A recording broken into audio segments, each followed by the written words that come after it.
What if winning a war was only the beginning of your suffering? For one Spartan king, defeating Troy was easy compared to what came after. This is Menelaus, king of Sparta. 10 long years earlier, his wife Helen had left him for a Trojan prince, and to win her back, he had gathered every king in Greece into war. Now, Troy had fallen. Its walls were ash, its king dead, and Menelaus had finally reclaimed the one thing he had crossed the sea for: his beautiful wife, Helen. But all Menelaus wanted now was simple: to sail home to Sparta with Helen at his side, and to rule in peace after a decade of blood. He believed the hardest part was already behind him. He was not sailing alone. His older brother Agamemnon, the High King who had led the entire Greek army, set off on his own ships toward his kingdom of Mycenae, eager to return to his throne and his family. The two brothers had shared everything in this war together: victory, loss, command. But the gods, it seemed, were not finished punishing the Greeks for what had happened at Troy. Because during the sack of Troy, some Greek soldiers had defiled sacred temples. The goddess Athena, once their ally, now turned her fury against the very men she had helped win the war. As Menelaus's ships crossed the open water near Cape Malea, a violent storm tore through the fleet without warning, snapping masts and scattering the vessels across the dark sea. When the storm finally cleared, Menelaus found himself lost, blown far off course with only a handful of ships remaining, drifting toward the unfamiliar coast of Egypt. This was Pharos, a small island off the mouth of the Nile. Menelaus had hoped for a quick stop to repair his ships, but the winds refused to change, and days became weeks. Weeks became a month, then 2, then 5. His supplies dwindled, his men grew desperate, and Menelaus began to fear he and his crew would starve on this forgotten strip of sand, forgotten by gods and men alike. Then, wandering the shore alone in despair, Menelaus met someone who would change everything: Idothea, a sea nymph who took pity on the stranded king. Idothea told him the truth. The winds were still because Menelaus had failed to properly honor the gods before leaving Troy. But she also offered him a way out, if he was brave enough to take it. Her father, she explained, was Proteus, the ancient, shape-shifting old man of the sea, who knew the fate of every sailor and every secret of the gods. If Menelaus could catch him and hold him fast, Proteus would be forced to answer his questions. But catching a god was no simple task. Proteus could transform into anything: a lion, a serpent, rushing water, even fire, to escape anyone who dared grab him. Idothea disguised Menelaus and 3 of his bravest men in stinking sealskins, hiding them among the real seals on the beach where her father slept each day at noon. The stench was unbearable, but the men held still, waiting as the sun rose higher, and Proteus finally emerged from the waves to count his seal herd, unaware of the trap laid for him.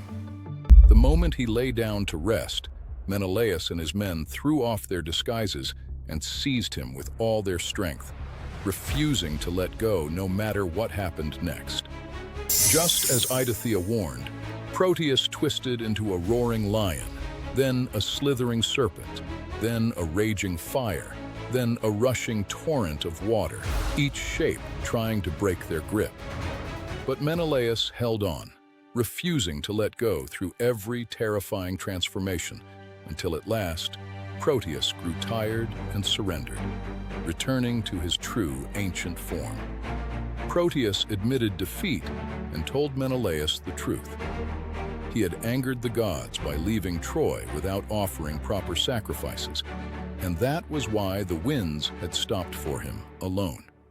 He instructed Menelaus to sail back up the Nile and offer generous sacrifices to Zeus and the other gods. and only then would the winds finally allow him to sail home. But then, Proteus offered something Menelaus had not asked for: news of the other Greek kings and what had become of them since Troy's fall. Menelaus begged him to speak. Proteus told him that his own brother, Agamemnon, had made it home safely to Mycenae, avoiding the storm that had scattered Menelaus's fleet. For a moment, Menelaus felt relief wash over him. His brother was alive. But Proteus was not finished, and his next words would shatter that relief completely. Agamemnon had returned home in triumph, unaware that his own wife had taken a lover in his 10-year absence, a man plotting to seize his throne the moment he stepped through the palace doors. But he never saw it coming. Proteus revealed that Agamemnon had been murdered in his own home, struck down in a bath by the very people who should have welcomed him with joy. The High King, who had led all of Greece to victory, was dead. Menelaus fell silent, grief crashing over him like the storm that had stranded him here. His brother, who had shared every battle of the war with him, had survived Troy only to be killed by treachery at home. He wept there on the beach for his brother, feeling helpless, thousands of miles from Mycenae, unable to have done anything to prevent it.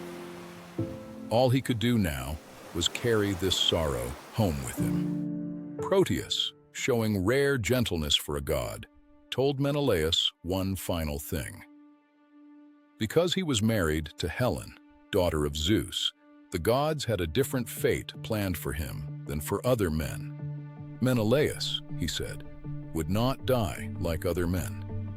Instead, one day the gods would carry him to Elysium, a paradise reserved for heroes, where sorrow and winter never touched the land. It was small comfort against his brother's death, but it gave Menelaus a strange kind of peace. With Proteus's guidance now in hand, he released the sea god and prepared to finish what he came to do. He sailed his ships up the Nile as instructed and offered rich sacrifices to the gods, determined never again to leave a place without properly honoring them. At last, the winds shifted in his favor. After 8 long years away from home, Menelaus and Helen finally set sail once more for Sparta, carrying with them the treasures of Egypt and the weight of everything they had learned. When they finally reached Sparta's shores, Menelaus stepped onto his homeland for the first time in nearly 2 decades, a changed man returning to a kingdom that had almost given up waiting for him. He rebuilt his palace with the riches he had gathered along his journey, and ruled Sparta as a wiser, humbler king than the man who had once sailed off to war so hastily. Years passed. One day, a young stranger arrived at his palace gates, seeking news of his long-lost father. This was Telemachus, son of the cunning hero Odysseus, who had never returned home from Troy either. Menelaus welcomed him warmly, remembering the debt he owed to clever Odysseus, and shared his own story of Proteus and the long road home, hoping it might comfort the anxious young prince. During Telemachus's visit, another familiar face appeared at the palace: Orestes, Agamemnon's son, now grown, who had finally avenged his father's murder by confronting the traitors who had killed him years before. Justice had finally come for Agamemnon, years after Menelaus first learned of his brother's death on that lonely Egyptian beach. The wound never fully closed, but knowing his nephew had restored honor to their family gave Menelaus some measure of peace.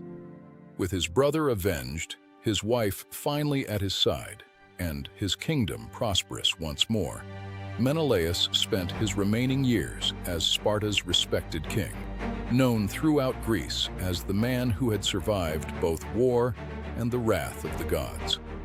And when his life at last drew to its end, the prophecy Proteus had given him on that distant beach came true. The gods did not send him to the underworld like ordinary men. Instead, They carried him gently to Elysium, that paradise beyond sorrow and death, where he would finally rest, not as a soldier or a grieving brother, but simply as a man who had earned his peace.